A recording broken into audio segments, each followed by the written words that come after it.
Good morning.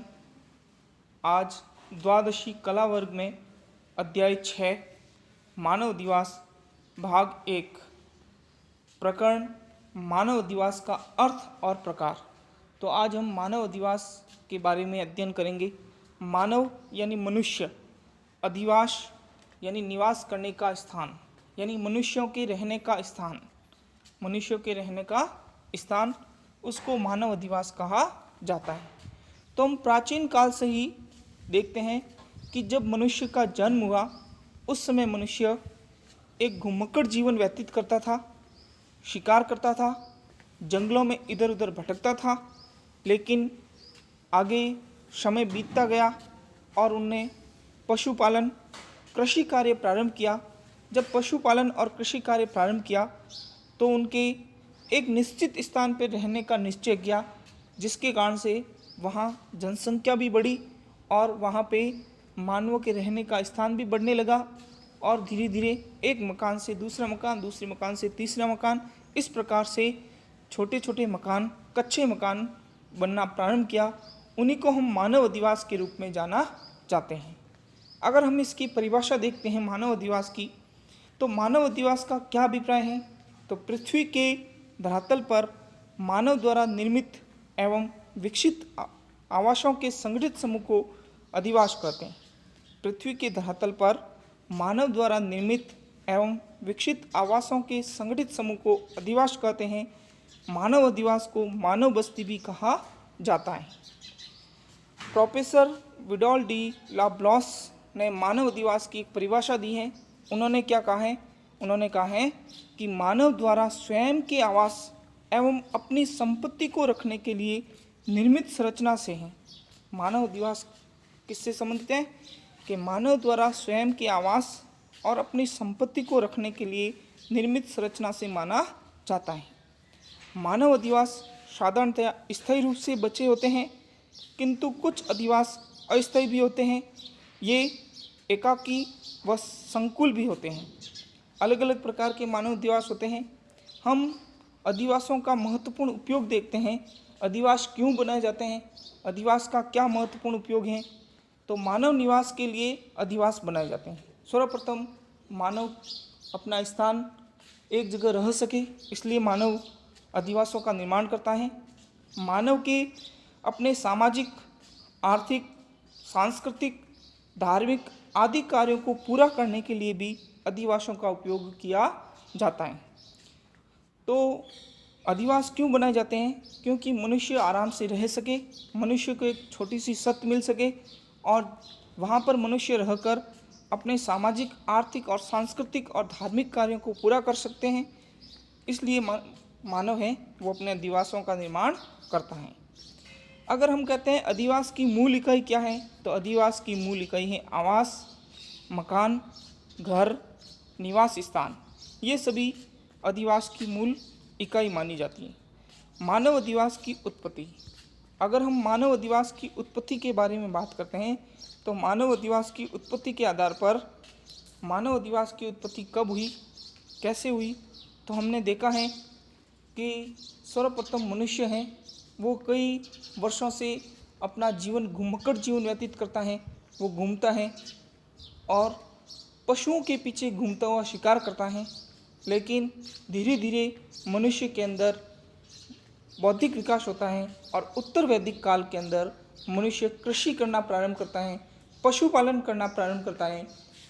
कृषि और पशुपालन करने पर उनको एक निश्चित स्थान पर रहने की आवश्यकता महसूस हुई और वो निश्चित स्थान पर रहने लगा और निश्चित स्थान पर रहने के कारण वहाँ पे कृषि करने लगा, पशुपालन करने लगा और उसके साथ में कई प्रकार की आर्थिक क्रियाएं भी करता था। और धीरे धीरे आर्थिक क्रियाओं के करने के साथ में जनसंख्या वृद्धि और जनसंख्याओं के साथ में वो सामाजिक और धार्मिक कार्यक्रम भी आयोजित करने लगा।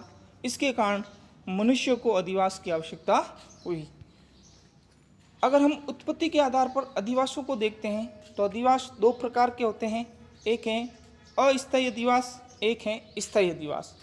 अस्थायी अधिवास जो मनुष्य कुछ समय के लिए अपने निवास स्थान के लिए अधिवास बनाते हैं, जैसे आदिम प्रजाति हैं वो शिकार करने के लिए जहाँ जंगलों में जाते हैं वहाँ कुछ समय के लिए अधिवास का निर्माण करते हैं। उसी प्रकार कोई भी व्यक्ति अपने गांव से दूर होते हैं खेत, तो खेत में जब तक वो कृषि करते हैं तब तक वहाँ पे एक छोटी सी झोंपड़ी बनाई जाती हैं, तो वो भी अस्थायी अधिवास के रूप में जाने जाते हैं। ऐसे अस्थायी अधिवास जो स्थायी रूप से नहीं माने जाते हैं, इसमें कई प्रकार की प्रजातियाँ आएगी, आगे पढ़ेंगे हम। दूसरा है स्थायी अधिवास, जो मनुष्य अपने स्थान निश्चित करता है, वहीं रहता है, वहीं अपना गुजारा करता है, कहीं दूसरे स्थान पर नहीं जाते हैं, उसको स्थायी अधिवास के रूप में जानते हैं। अगर हम इसकी अलग अलग से अध्ययन करते हैं तो अस्थायी अधिवास यानी प्राचीन काल में मानव द्वारा कुछ अधिवास शिकार, मौसम की अनुकूलता, पशुचारण एवं सुरक्षात्मक दृष्टि से कुछ समय के लिए निर्मित किए जाते थे, जैसे नागा, किर्गिज, एस्किमो, बदूत, बुशमैन जनजातियों द्वारा निर्मित आवास अस्थायी आवास के रूप में जाने जाते हैं। जो नागा जनजाति हैं वो कृषि के लिए अस्थायी अधिवास बनाते थे। किर्गिज और एस्किमो ये ऐसी जनजातियां हैं जो अपने शिकार के लिए, एस्किमो हैं जो अपने वातावरण को अनुकूल बनाने के लिए, जैसे अत्यधिक सर्दी होती है तो वो अपने निवास स्थान के लिए एक बर्फ़ के अंदर इग्लू नाम का स्थान बनाते हैं और वो इग्लू नाम के स्थान पर रहते हैं। जब ठंड कम हो जाती है तो शिकार के लिए वो बाहर इग्लू से बाहर आते हैं और बाहर तंबू लगा देते हैं और तंबू में रहना शुरू कर देते हैं। ऐसे बुशमैन जनजाति हैं, वो भी अपने शिकार के लिए जंगलों के अंदर अस्थायी अधिवास का निर्माण करते हैं। इस प्रकार से जो आदिम जनजाति हैं वो सभी आदिम जनजाति अस्थायी अधिवास का निर्माण करते हैं। कोई कृषि करने के लिए, कोई शिकार करने के लिए, कोई अपने वातावरण को अनुकूलित करने के लिए और कोई पशु चारण के लिए वो एक स्थान से दूसरे स्थान पर जाकर अपना निर्माण, अस्थायी अधिवास का निर्माण करते हैं। तो इस प्रकार से स्थायी अधिवासों की उत्पत्ति कब और कैसे हुई, वास्तविक रूप में यह कहना कठिन है, किंतु विद्वान उत्तर पाषाण काल में स्थायी कृषि के साथ ही स्थायी किए जाने वाले अधिवासों की उत्पत्ति मानी जाती है। यह कहा जा सकता है कि मानव के विकास क्रम में जब से मानव समूह में रहने लगा तभी से स्थायी अधिवासों का विकास हुआ होगा और मानव अधिवास मानव की सभ्यता और संस्कृति के प्रतीक माने जाते हैं। तो स्थायी अधिवास कब प्रारंभ हुआ? जब मनुष्य उत्तर पाषाण काल के अंदर खेती करना प्रारंभ किया, पशुपालन प्रारंभ किया, उसी समय से स्थायी अधिवास प्रारंभ हो जाता है। किसी मानव बस्ती का स्थायित्व किस बातों पर निर्भर करता है, मानव बस्ती स्थायित्व का प्रमुख कारण क्या है, उसके बारे में हम अध्ययन करते हैं। तो सबसे प्रमुख कारण है स्थानीय संचित संसाधन। स्थानीय संचित संसाधन होने चाहिए, जो उनके उपयोग में आने वाले संसाधन हैं, जैसे भूमि होनी चाहिए, जल होना चाहिए और उसके खाने पीने की आवश्यक सामग्री वहाँ उपलब्ध होनी चाहिए।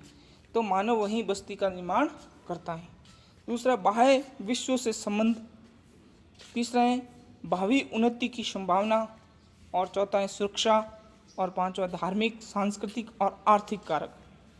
यानी बाह्य विश्व से संबंध यानी आसपास से संबंध स्थापित कर सके ऐसे कुछ संसाधन भी होने चाहिए और जहाँ पे वो रह रहा है उसको ऐसे लगना चाहिए कि मैं भावी उन्नति कर सकूं, भावी स्थायी रूप से उन्नति कर सकूं।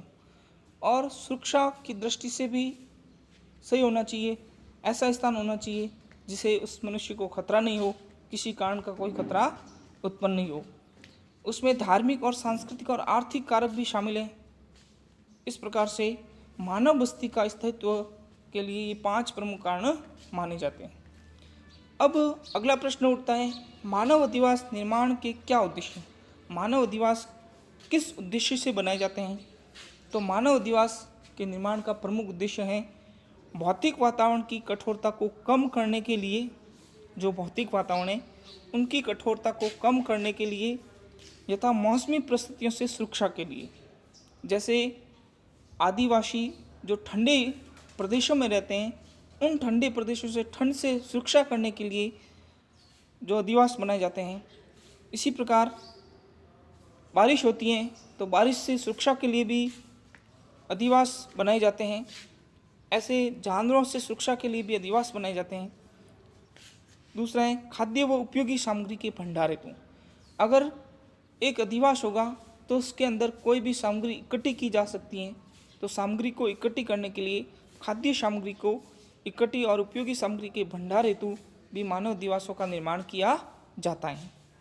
जंगली जानवरों व पशुओं से सुरक्षा के लिए भी अधिवासों का निर्माण किया जाता है, जिसके कारण जंगली जानवर से सुरक्षा हो सके।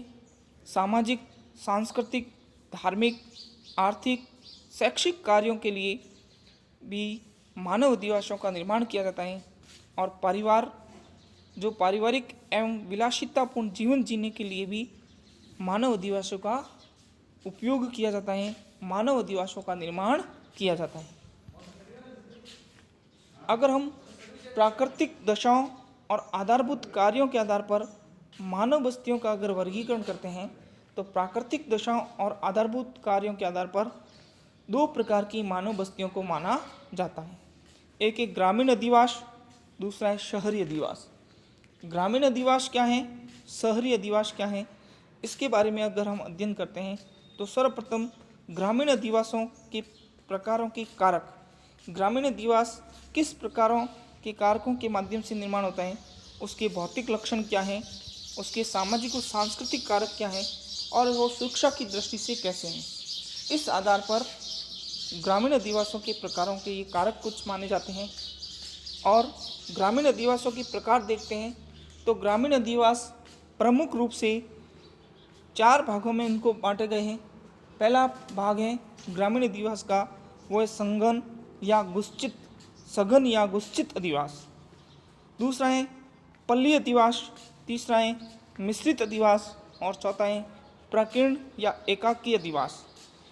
प्रकीर्ण या एकाकी अधिवास, एकांकी नहीं है, एकाकी अधिवास है। तो ग्रामीण अधिवासों के 4 प्रमुख प्रकार बताए हैं, जो सबसे पहला है सघन या गुच्छित अधिवास, पल्ली अधिवास, मिश्रित अधिवास, प्रकीर्ण या एकाकी अधिवास के रूप में जाने जाते हैं।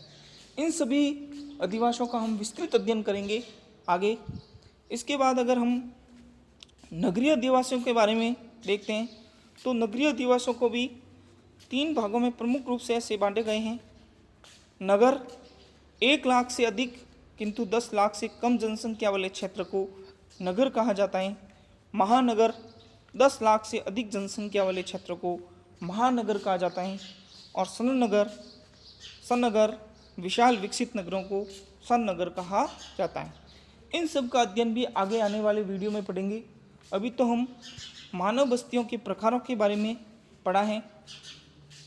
अब बहुत प्रश्न करता हूँ, उन प्रश्नों को अपने नोट्स बुक्स में करने हैं। प्रश्न संख्या 1, अधिवास की मूल इकाई क्या है? मकान, घर, निवास स्थान। अधिवास का महत्वपूर्ण उपयोग क्या है? तो मानव निवास के लिए अधिवास का महत्वपूर्ण उपयोग माना जाता है। उत्पत्ति के आधार पर अधिवासों को कितने भागों में बांटा गया है?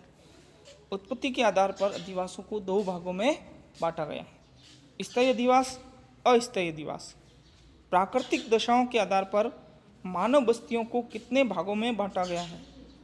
ग्रामीण बस्ती और नगरीय बस्ती, 2 प्रकार की प्राकृतिक दशाओं के आधार पर बांटा गया है। गृह कार्य के रूप में ये 3 प्रश्न हैं। इन प्रश्नों के उत्तर भी आपको लिखने हैं। पहला है मानव अधिवास निर्माण के क्या उद्देश्य हैं? दूसरा प्रश्न है स्थायी व अस्थायी अधिवासों में अंतर लिखिए। और तीसरा प्रश्न है ग्रामीण व शहरी अधिवासों के प्रकारों को लिखिए। ग्रामीण अधिवास के क्या प्रकार हैं, शहरी अधिवास के प्रकार, उन प्रकारों का भी लिखना है, उनका वर्णन नहीं करना अभी। तो इस प्रकार से आपके ये टॉपिक पूरा हुआ। इस टॉपिक से प्रश्न दिए हैं